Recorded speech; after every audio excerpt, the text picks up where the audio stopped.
नमस्कार, स्वागत है आपका न्यूज ब्लास्ट में। आपके साथ मैं हूं श्वेता मिश्रा। चलिए खबरों के सफर को शुरू करते हैं। कोरोना की दूसरी लहर में देश में ऑक्सीजन की कमी से कोई मौत नहीं हुई। केंद्र सरकार ने राज्यसभा में एक सवाल के जवाब में ये जानकारी दी। कांग्रेस सांसद केसी वेणुगोपाल ने पूछा था ऑक्सीजन की कमी से मौतों का सवाल था। चिकित्सा राज्य मंत्री पार्वती पवार ने इसका जवाब दिया और कहा चिकित्सा एवं स्वास्थ्य राज्य का विषय है, किसी राज्य ने नहीं दी ऑक्सीजन की कमी से मौत की सूचना। केंद्र सरकार का ये जवाब अब सोशल मीडिया पर खूब वायरल हो रहा है। लगातार सोशल मीडिया पर वायरल हो रहा है जिस तरह का जवाब कल दिया गया। कोरोना की दूसरी लहर में देश में ऑक्सीजन की कमी से कोई मौत नहीं हुई। केंद्र सरकार ने राज्यसभा में एक सवाल के जवाब में ये जानकारी दी थी। कांग्रेस सांसद केसी वेणुगोपाल ने पूछा था ऑक्सीजन की कमी से मौतों का सवाल। वहीं चिकित्सा राज्य मंत्री पार्वती पवार ने इसका जवाब दिया और कहा कि चिकित्सा एवं स्वास्थ्य राज्य का विषय है, किसी राज्य ने नहीं दी ऑक्सीजन की कमी से मौत की सूचना। केंद्र सरकार का ये जवाब अब सोशल मीडिया पर खूब वायरल हो रहा है।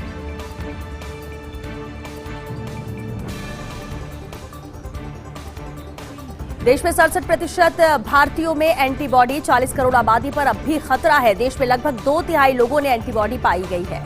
आईसीएमआर ने 21 राज्यों के 70 जिलों में हुए चौथे सीरो सर्वे में ये जानकारी दी। 85% हेल्थ केयर वर्कर कोरोनाग्रस्त हुए हैं।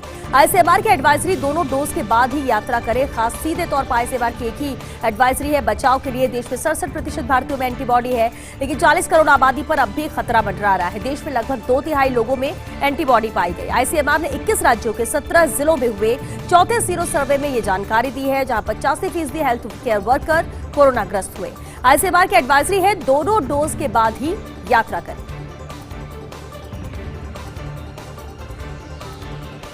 आखिर किसको होना है संसद का मानसून सत्र नहीं चलने का फायदा? कई केंद्रीय मंत्री और भाजपा नेताओं ने इसे लेकर अंदेशा जताया। पेगासस की जासूसी का खुलासा सत्र को पटरी से उतारने के लिए है। हालांकि हंगामे में विपक्ष आम लोगों से जुड़ा मुद्दा नहीं उठा पाता है। सरकार भी कई मुश्किल सवालों के जवाब देने से बच जाती है और ऐसे में सबसे बड़ा सवाल यही कि सत्र नहीं चलने से आखिर फायदा किसका है? भले ही एक दूसरे पर आरोप लगाए जा रहे हो, सवाल किए जा रहे हो, लेकिन अहम सवाल तो ये कि संसद का मानसून सत्र अगर नहीं चलता तो इस पर फायदा किसको है? कई केंद्रीय मंत्री और भाजपा नेताओं ने इसे लेकर अंदेशा जताया। पेगासस की जासूसी का खुलासा सत्र को पटरी से उतारने के लिए है। हालांकि हंगामे में विपक्ष आम लोगों से जुड़ा मुद्दा नहीं उठा पाता है और सरकार भी कई मुश्किल सवालों के जवाब देने से बच जाती है। अब ऐसे में सवाल सबसे बड़ा यही है कि सत्र नहीं चलने से आखिर फायदा किसका है? संसद सत्र में अहम मुद्दों पर अलग थलग दिख रहा विपक्ष। हालांकि पेगासस के जरिए जासूसी मसले पर एकजुट विपक्ष दिखा है, लेकिन आमजन से जुड़े मुद्दे उठाने में हर पार्टी का अपना एजेंडा है। किसान आंदोलन और कृषि कानूनों पर सिर्फ अकाली दल आपका फोकस नजर आता है, जबकि समूचे विपक्ष को साझा तौर पर उठाना चाहिए था किसानों का मुद्दा। तृणमूल कांग्रेस ने कृषि कानूनों की बजाय महंगाई के मुद्दे को यहां पर तरजीह दी है। वहीं राष्ट्रीय सुरक्षा का मुद्दा बनने के डर से राफेल पर विपक्ष नहीं साथ दिख रहा है। राफेल के मुद्दे पर अकेले कांग्रेस ही संसद में जिम्मेदारी निभाती हुई नजर आ रही है, तो विपक्ष यहां पर बटा बटा सा नजर आ रहा है। अगर हम संसद की कार्यवाही की बात कर लें तो अलग थलग दिख रहा है विपक्ष संसद सत्र में, खासतौर से अहम मुद्दों पर। हालांकि पेगासस के जरिए जासूसी मसले पर एकजुट तो विपक्ष नजर आया, लेकिन आमजन से जुड़े मुद्दे उठाने में हर पार्टी का अपना अलग एजेंडा है। किसान आंदोलन और कृषि कानूनों का सिर्फ अकाली दल और आपका फोकस नजर आता है, जबकि समूचे विपक्ष को साझा तौर पर किसानों का मुद्दा उठाना चाहिए था, लेकिन वो नजर नहीं आया। तृणमूल कांग्रेस ने कृषि कानूनों की बजाय महंगाई के मुद्दों को तरजीह दी है। वह राष्ट्रीय सुरक्षा का मुद्दा बनने के डर से ही राफेल पर विपक्ष यहां पर साथ नहीं दिख रहा है। राफेल के मुद्दे पर अकेले कांग्रेस ही संसद में जिम्मेदारी निभाती हुई नजर आ रही है। कर्नाटक सियासी हलचल पर बड़ी खबर है। कर्नाटक में लगातार बेहद अहम खबर है, जहां पर कर्नाटक के नेतृत्व परिवर्तन की अटकलों को अब हवा मिल रही है। नेतृत्व परिवर्तन को लेकर बात कही जा रही है। येदियुरप्पा ने अलग अलग मठों के धर्माचार्यों से इसे लेकर मुलाकात की और इस दौरान येदियुरप्पा ने पद छोड़ने के संकेत दिए हैं और कहा कि मुझे पार्टी नेतृत्व के फैसले का पालन करना होगा। येदियुरप्पा के रुख के बाद धर्माचार्यों ने इसे लेकर चेतावनी दी और कहा यदि येदियुरप्पा को सीएम पद से हटाया गया तो कर्नाटक में भाजपा को नतीजा भुगतना पड़ेगा। तो ये कहा गया है, यानी कर्नाटक सियासी हलचल पर इस वक्त ये बड़ी खबर है, जहां नेतृत्व परिवर्तन को अब हवा दी जा रही है। इस पर बयानों का दौर जारी है। कर्नाटक सियासी हलचल की बात हम कर रहे हैं, येदियुरप्पा ने अलग अलग मठों के धर्माचार्यों से मुलाकात की और इस दौरान येदियुरप्पा ने पद छोड़ने के संकेत दिए और कहा कि मुझे पार्टी नेतृत्व के फैसले का पालन करना होगा। येदियुरप्पा के रुख के बाद धर्माचार्यों ने इसे लेकर चेतावनी दी है और कहा है कि यदि येदियुरप्पा को सीएम पद से हटाया गया तो कर्नाटक में भाजपा को भुगतना पड़ेगा नतीजा। कर्नाटक सियासी हलचल से ये बड़ी खबर, यानी कर्नाटक में नेतृत्व परिवर्तन की अटकलों को अब हवा दी जा रही है, जिस तरह के बयान सामने आ रहे हैं। येदियुरप्पा ने भी अलग अलग मठों के धर्माचार्यों से इसे लेकर मुलाकात की।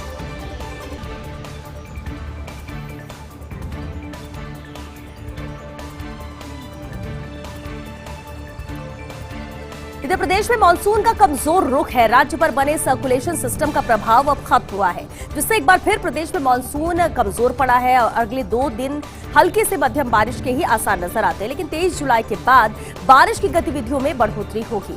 जयपुर में भी बादल छाए हैं, लेकिन बरसे नहीं है। मानसून कमजोर पड़ते ही तापमान में भी 6 डिग्री तक यहाँ बढ़ोतरी देखने को मिल रही है, क्योंकि मानसून यहाँ पर कमजोर पड़ा है। हालांकि लोग जरूर खुश हो रहे थे कि अब मानसून आ चुका है, जमकर बदरा बरसेंगे और इसके बाद गर्मी से राहत मिलेगी, उमस से राहत मिलेगी। लेकिन राज्य पर बने सर्कुलेशन सिस्टम का प्रभाव अब खत्म होता नजर आता है, जिससे एक बार फिर से प्रदेश में मानसून अब कमजोर पड़ा है। अगले 2 दिन हल्के से मध्यम बारिश के ही आसार नजर आते हैं, लेकिन 23 जुलाई के बाद बारिश की गतिविधियों में बढ़ोतरी होगी। जयपुर में भी बादल छाए हैं, लेकिन यहां बरसे नहीं है। मानसून कमजोर पड़ते ही तापमान में भी 6 डिग्री की बढ़ोतरी दर्ज की गई। गुजरात के कई जिलों में ममता बनर्जी के पोस्टर, ममता बनर्जी के भाषण को लेकर ये पोस्टर लगे हैं। शहीद दिवस के कार्यक्रम पर अहमदाबाद में पोस्टर लगे। आज गुजरात के लोगों को संबोधित करेंगी ममता बनर्जी। ममता के भाषण का कई राज्यों में प्रसारण भी होगा। दोपहर 2 बजे लोगों को वर्चुअली संबोधित करेंगी ममता बनर्जी। तो गुजरात के कई जिलों में ममता बनर्जी के पोस्टर लगे हैं। ममता बनर्जी के भाषण को लेकर ये पोस्टर लगे हुए हैं। शहीद दिवस के कार्यक्रम पर अहमदाबाद में पोस्टर लगाए गए हैं और आज गुजरात के लोगों को संबोधित करेंगी ममता बनर्जी। ममता के भाषण का कई राज्यों में प्रसारण भी होगा। दोपहर 2 बजे लोगों को वर्चुअली संबोधित करेंगी ममता बनर्जी। संसद में भाजपा अध्यक्ष जेपी नड्डा को कमरा आवंटित। इस कमरे में कभी बैठते थे अटल जी और लाल कृष्ण आडवाणी।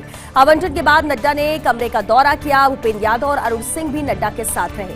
भाजपा संसदीय दल के कार्यालय के ठीक पास ये कमरा है, जिसमें अब जेपी नड्डा बैठेंगे। संसद में भाजपा अध्यक्ष जेपी नड्डा को यह कमरा आवंटित किया गया है। कभी इसी कमरे में अटल जी और लालकृष्ण आडवाणी बैठा करते थे। आवंटन के बाद नड्डा ने कमरे का दौरा किया। भूपेंद्र यादव और अरुण सिंह भी इस दौरान नड्डा के साथ रहे। भाजपा संसदीय दल के कार्यालय के ठीक पास है ये कमरा।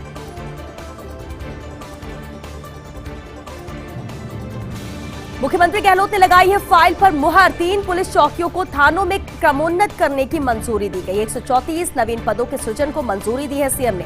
पुलिस चौकी रायसर जयपुर ग्रामीण है। पुलिस चौकी सदरडीग भरतपुर और पुलिस चौकी बार भीमदेवगढ़ होगी पुलिस थानों में क्रमोन्नत। 134 नवीन पदों के सृजन और संसाधनों के लिए 46 लाख मंजूर किए गए हैं। पुलिस निरीक्षक के 2, उप निरीक्षक के 6 पद मंजूर किए गए हैं। वहीं सहायक उप निरीक्षक के 17 पद को मंजूरी मिली है। हेड कांस्टेबल के 14 और कांस्टेबल के 95 पद यहां पर मंजूर किए गए हैं। तो फाइल पर मुहर लगा दी है मुख्यमंत्री अशोक गहलोत ने। 3 पुलिस चौकियों को अब थानों में क्रमोन्नत किया जाएगा और इसे लेकर मंजूरी सीएम अशोक गहलोत ने दी है। 134 नवीन पदों के सृजन को मंजूरी दी है सीएम ने। वहीं पुलिस चौकी रायसर जयपुर ग्रामीण, पुलिस चौकी सदरडीग भरतपुर और पुलिस चौकी बार भीमदेवगढ़ होगी पुलिस थानों में क्रमोन्नत। कुल 134 नवीन पदों के सृजन और संसाधनों के लिए 46 लाख मंजूर किए गए हैं। इसके अलावा पुलिस निरीक्षक के 2, उप निरीक्षक के 6 पद मंजूर किए गए। साथ ही सहायक उप निरीक्षक के 17 पद को भी मंजूरी मिली है। हेड कांस्टेबल के 14 और कांस्टेबल के 95 पद मंजूर किए गए।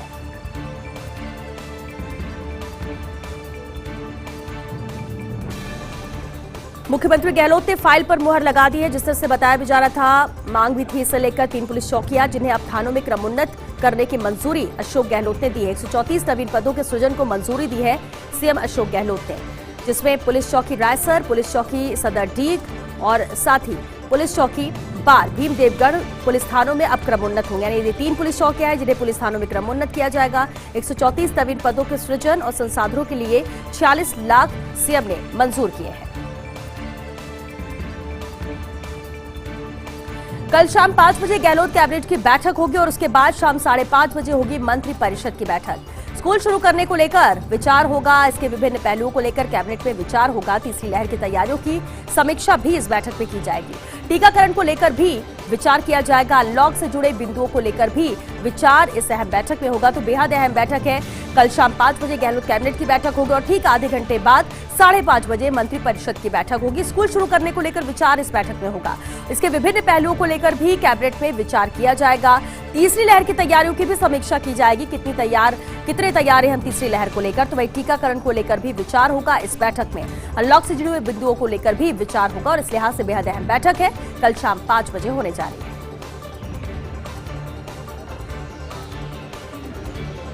प्रदेश में जल्द शुरू होंगी बजरी की 5 और लीज। भीलवाड़ा व जालोर जिलों में 3 खनन लाइसेंस यहां पर जारी किए जा चुके हैं।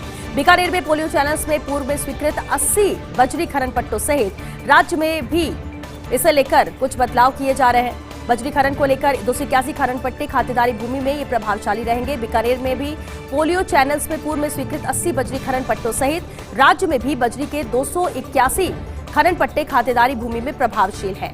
केंद्र के स्तर पर वर्ष 2013 से बजरी खनन के 68 मामले पर्यावरण अनुमति हेतु लंबित पड़े हुए हैं।